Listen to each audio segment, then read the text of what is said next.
The small town of Willow Creek prided itself on its 4th of July celebrations. Each year, the residents gathered in the town square to commemorate Independence Day with a grand parade, barbecues, and a spectacular fireworks display. This year, however, the celebration would be remembered for something far more sinister. Emily Hart, a high school senior, had lived in Willow Creek her entire life. She looked forward to the 4th of July more than any other day of the year. It was a time when the whole town came together, and the usual small-town drama was forgotten for a day of fun and fireworks. This year, Emily and her friends received a mysterious invitation. An elegantly written card had been slipped under her door, inviting her to a private after-party at the old abandoned mansion on the edge of town. The mansion, known as the Hawthorne House, had been vacant for decades, surrounded by rumors of hauntings and tragedies. "Guys, look at this," Emily said, showing the invitation to her friends, Jake, Sarah, and Ben, as they lounged on her front porch. "Who do you think it's from?" Jake, the adventurous one of the group, grinned. "Who cares? It sounds awesome. I've always wanted to check out that place." Sarah, ever the skeptic, frowned. "You don't think it's weird? No one ever goes near that house." Ben shrugged. "It's probably just someone trying to play a prank, but it could be fun. What's the worst that could happen?" Reluctantly, Emily agreed. They decided to meet after the fireworks and head to the mansion together. The 4th of July festivities were in full swing. The town square was buzzing with excitement as families set up picnic blankets and children ran around with sparklers. As the sky darkened and the first fireworks exploded overhead, Emily couldn't shake the feeling of unease about the invitation. Finally, the fireworks ended and the crowd began to disperse. Emily and her friends made their way to the outskirts of town, where the Hawthorne House loomed in the moonlight. The mansion was a dilapidated relic of the past, with broken windows and overgrown ivy crawling up its walls. "Here we are," Jake said, his voice tinged with excitement. "Let's go see what's inside." The front door creaked open and they stepped into the dark foyer. The air was thick with dust, and the floorboards groaned under their weight. They followed the flickering light of their flashlights through the winding halls, discovering old portraits and decaying furniture along the way. Suddenly, they heard a faint music coming from upstairs. "Do you hear that?" Emily whispered. They followed the sound to a grand ballroom where a record player spun an eerie tune. In the center of the room stood a tall figure, dressed in an old-fashioned suit and mask. The figure turned to face them, and the mask's hollow eyes seemed to stare right through them.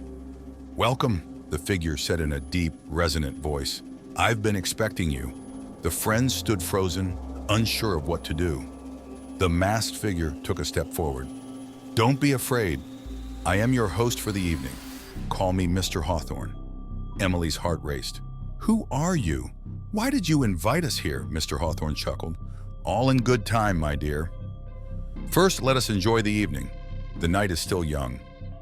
Despite their fear, curiosity got the better of them, and they followed Mr. Hawthorne deeper into the mansion. He led them to a lavish dining room, where a feast was laid out on a long table.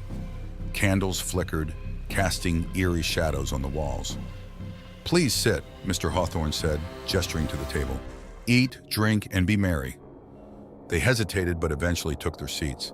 The food looked and smelled delicious, and they began to eat, albeit cautiously. As they dined, Mr. Hawthorne regaled them with stories of the mansion's history, tales of tragedy, and unexplained disappearances. "Many souls have passed through these halls," he said, his voice dropping to a whisper, "and some have never left." As the night wore on, strange things began to happen. The candles flickered and dimmed, and the temperature in the room dropped suddenly. Shadows moved in the corners of their eyes, and faint whispers echoed through the halls. Emily felt a chill run down her spine. "We should leave," she said, her voice trembling. Mr. Hawthorne's mask seemed to grin. "But the night is not over. There is still so much to see." He led them to the basement, where the air grew colder and the darkness thicker. The basement was a labyrinth of stone corridors and hidden chambers. As they ventured deeper, the whispers grew louder, and the shadows more restless. In one of the chambers, they found an old diary. The pages were filled with frantic, desperate writing, detailing the final days of the mansion's last occupants. They spoke of hauntings, possessions, and a malevolent presence that drove them to madness. "We need to get out of here," Sarah said, her voice panicked. But the way back seemed to have disappeared. The corridors twisted and changed, leading them deeper into the darkness. The whispers turned to screams and the shadows took on monstrous forms. In their desperation, they stumbled upon a hidden room. Inside, they found old newspaper clippings and photographs.